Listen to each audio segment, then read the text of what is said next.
This is going to be a Blu-ray and DVD update. It's been a long time since I've done one. I've got a lot of titles. I'm going to have to split this update into two parts. I think there's around 70-ish, probably I think it's more than 70 titles. Mixture of stuff. The first group I'm going to show, there's a lot of Hong Kong stuff. I've split the Hong Kong into two parts as well. Some of the Blu-rays I picked up Protégé. I hear, really good things. Liken it to Infernal Affairs. I hear a lot of good things about that. I picked up another Johnny To film, PTU. Like Johnny To. All the films I've seen of him, I've enjoyed, but I haven't seen this one, so I want to check this out. I got a mixed bag of Legendary Collection as well. I picked up Ironside 426. Absolutely terrible. I'd avoid that at all costs. Some of these still haven't been opened yet as well. Vice Squad. Oh no, this is The Devil's Treasure. Start off kind of, I heard kind of liking it to oh god, what film? Whatever the film it likened it to, it really wasn't. It was really poor film. Just faded off. Kind of started well, but it just it just faded away. It was terrible. It wasn't very good. No, I picked up a John Woo film, Last Hurrah for Chivalry. This was excellent. This was really good. Really enjoyed this one. Thoroughly recommend it. Some great bloodletting. Some early showcase for Woo. A lot of that heroic bloodshed. You could tell he's beginning that sort of kind of subgenre in the Hong Kong films. Really good. This one's absolutely just crazy. It's fantastic. Duel to the death. The ending of this is, I mean, it's a gory film anyway, but it's brilliantly funny. Gore. Ending is fantastic. It's brilliant. Got Norman Chu as well, playing samurai, going up against a Chinese fire. It's brilliant. It's a real load of fun. Definitely recommend that. A few more Hong Kong films. I got this To Be Number One. It's a gangster piece. I hear this is very good. I haven't had a chance to watch this one yet. I hear it's pretty violent. Now this was a good one. Andy Lau. This is Long Arm of the Law 3. I enjoy all the Long Arm of the Laws. Real good stunt in this near the end. I think Andy Lau's stunt man. It goes out of a window at the end. Kind of has a kind of bad landing. I'm sure. Good one. I enjoyed that one. Now this was a really good one. It's got Andy Lau in as well. Return Engagement. What's his name? Simon Yan plays a real bastard in this. Really funny ending. Real good shoot 'em up ending. It was really enjoyable. I'd really recommend that. That was a good one. And I also picked up. I always like these Fortune Star sets. And this is a Dragon series. Comes with a really nice lenticular cover. Don't know if you can see that. Goes from Bruce to Brandon. Now I've got Way of the Dragon on numerous formats. I bought this for Legacy of Rage and it did not disappoint. It's absolutely fucking amazing. It's the ending is so funny. Brandon Lee, he was just, I mean, Bruce was took, far too young. Brandon was an even bigger tragedy in many ways. In what happened to him, he was a real lost man. I like him a lot of his work as well. Crow's one of my favourite films, but he's really brilliant in this. It's Legacy of Rage, man. Definitely. I picked this up dirt cheap as well. Right. On to some Blu-rays. I picked up the Chaplin Mutual Comedies. Really wonderful restoration on these. I've seen a lot before. I mean, but I watched recently the Floor Walk and the Fireman. They're just brilliant, man. Really beautiful set, and Chaplin I'd never get bored of. He's just an absolute genius. I picked up a steelbook of Captain America 2. I haven't watched this yet. I've seen the first film. First film's alright. It trails off a bit near the ending. I'm not a massive fan of superhero films, I've got to be honest. They kind of saturate the market too much with it, and I really hate this. I like to have a film's name on the side. of any steelbook and most releases, and the kind of the half-assed thing of having like the character's face on the side, it kind of pisses me off, to be honest. But you know, that's all right. I picked up a Filipino film. This is Metro Manila. I hear a lot of good things about this. Not sure if I showed this in another update. I don't think I did, but yeah, I hear a lot of good things. Now, this film, this is Killers. It's by the Mo brothers, whoever, I'm not really too sure who they are. From the producer of The Raid, it means nothing. I wish they'd stop putting crap like that on things. The story, when I first saw the trailer, I thought this is going to be real good. You got two guys, one in Indonesia, one in Japan. Japanese guy is a very, very sick fuck, serial killer, films a lot of his murders. Then the Indonesian guy is a guy who watches the aforesaid stuff he uploads onto the internet. He gets involved in a killing himself. The killing is quite brutal. He gets mugged and nearly raped at gunpoint by two Indonesian scallywags, and at that point, you know, it's not too bad. But I gotta tell you, this film goes on for nearly 2.5 hours, and boy, is it a long slog. And it thinks it's far better than it is. The script is fucking terrible. I would definitely say the Japanese actors are far better actor than the Indonesian guy, but I think it's the whole script in general. Thinks it's far too clever for its own good, and they think just because if they add bits of violence, it will cover the shitty story. And I like gore, but I don't like it, you know, displacing a good story. The killing in the nightclub when he's gaining revenge on some black pimp isn't too. It looks good, but it's shit, man. It's a lot of crap. It pissed me off, to be honest. And there's not many films. Nothing to do with like the story. I've seen some people complain about, you know, it's kind of too horrific and stuff. It's nothing to do with that. It's just shit, and it's as simple as that. Not a very good film. I picked up David Cronenberg's Dead Ringers. I want to see Jeremy Irons. Jeremy Irons plays the two twin gynecologists. Jeremy Irons makes me laugh, man. Him and what's his name? James Spader. I always see them as kind of the two sort of real perverted actors. I'm not saying they're perverts in real life, but I've always been. Jeremy Irons definitely has a little bit of a past. Some of the stuff he says always makes me laugh, but I always find Jeremy Irons entertaining. It's one I like Cronenberg, and I've never seen. I picked this up from Australia, so I look forward to seeing that. I picked Shout at the Devil with Lee Marvin and Roger Moore. A good cover art on the front of that. I hear it's pretty entertaining. I also picked up 2 Robin Williams films as well. They're all tragedy. I was going to pick up a few more actually, but I didn't really get the time to. You know, tragic kind of waste of talent. I picked up Good Morning Vietnam, which I haven't seen in years, and Good Will Hunting, which I haven't seen in years as well, but it's a cracking film. I picked them up real dirt cheap as well. I got this edition from South Africa. I picked this up really, really cheap. Professionals, absolutely brilliant western. Lancaster Marvin, Robert Ryan. Really like Jack Palance in this as well. Woody Strode. Don't really know what the woman's on this because she doesn't really do that much in it. But it's a great film. Great manly western. Really good. I picked up a few Wayne ones as well. A few ones I've never seen. Hondo, which I've never seen. I've seen Summer Fort Apache when I was younger.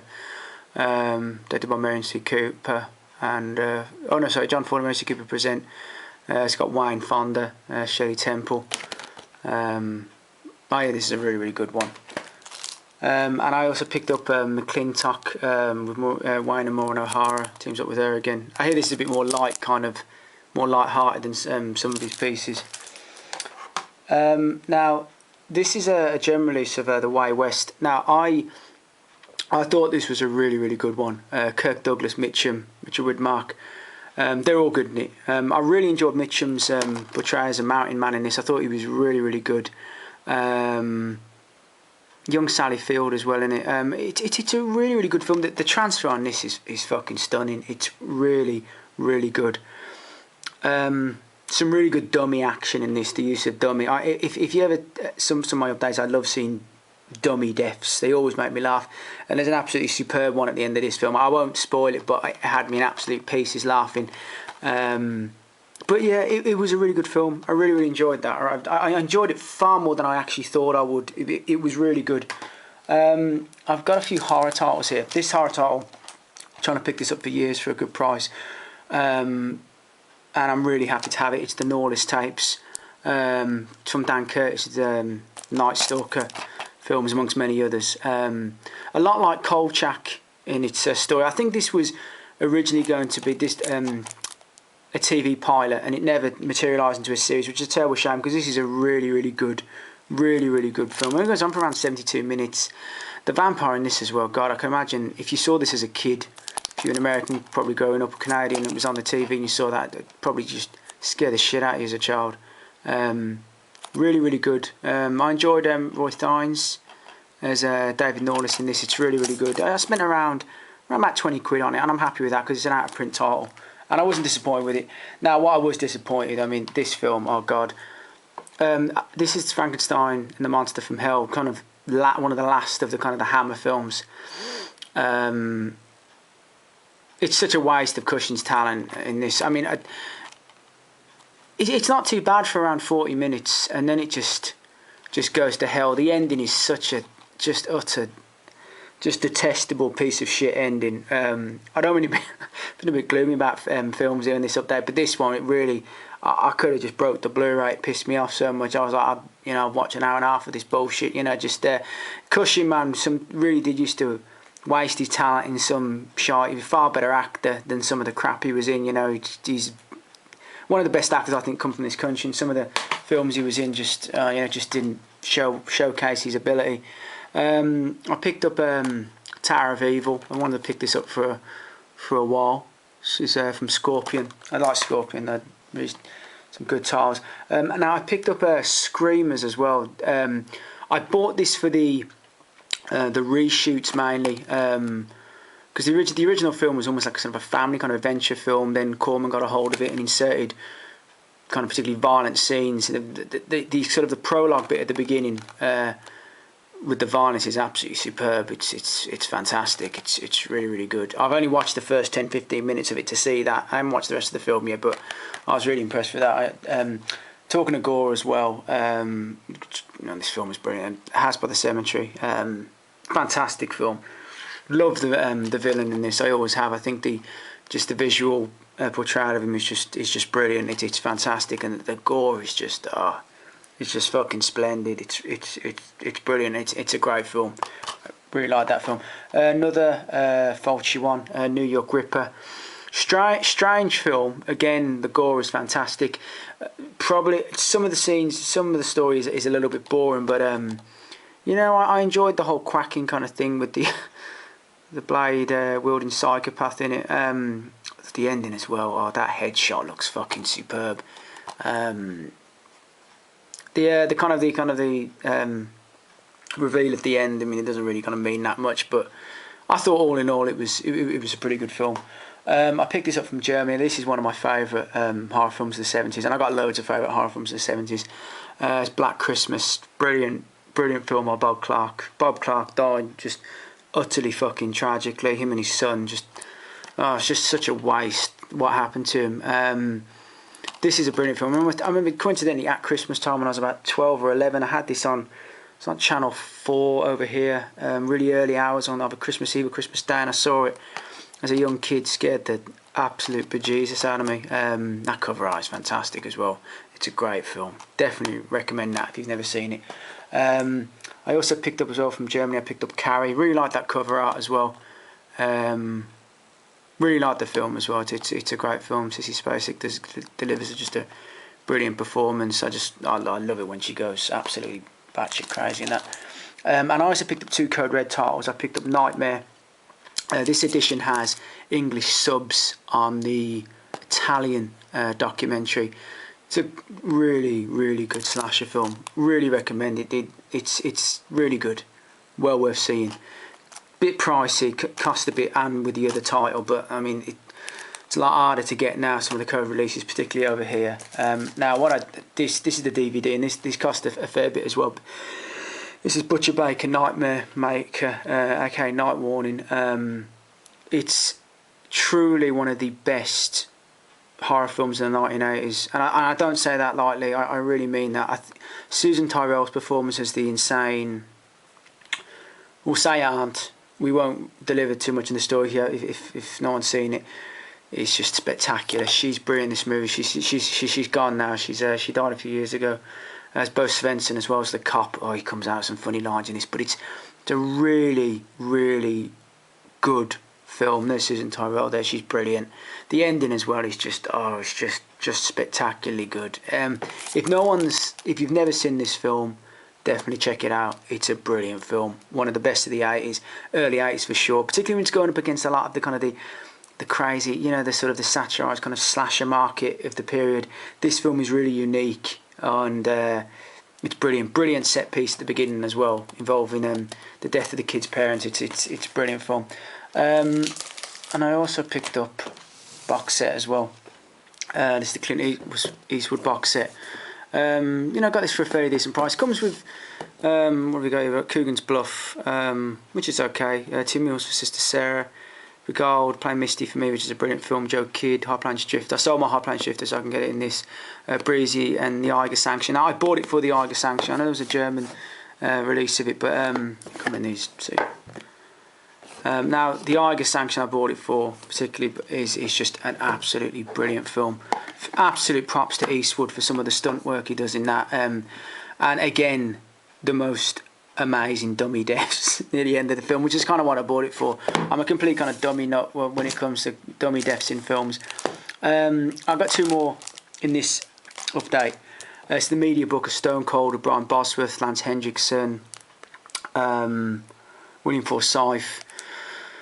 Brian Bosworth's a cop, goes undercover into a kind of a biker gang / almost Aryan Brotherhood type gangs, definitely with racial kind of undertones to it, and it's truthfully one of the best horror films, one of the best action films of the early 90s. It's brilliant, just a perfect actioner. It's brilliant. The ending as well in the courthouse is just brilliantly fun. Lance Hendrickson, one of his best performances, and William Forsythe's brilliant in it as well. It's really good release. Truthfully, if you want a good action film, definitely check this out. It's brilliant. It's just fantastic. And last but not least for this update is a release I'm waiting for absolutely ages, and I'm sure a lot of other people have as well. It's the Arrow release of The Burbs. Brilliant film. I can watch this film again and again. Whenever it's on the TV, I can't turn over. And fair play to Arrow, they've done an amazing job. The transfer on this is just visually, it's absolutely brilliant, and that's good enough. But to have the work print on it as well, and it's that is an absolute just a brilliant thing to see. It's a bit a little bit ropey in quality, but the quality is really, really good, continuing to come from the master tape of Joe Dante. And it's just amazing to see the work print. I think most of us didn't really know it existed really. Fair play to Joe Dante for giving it to Arrow to include in this release. A lot of kind of new footage, some good stuff actually as well.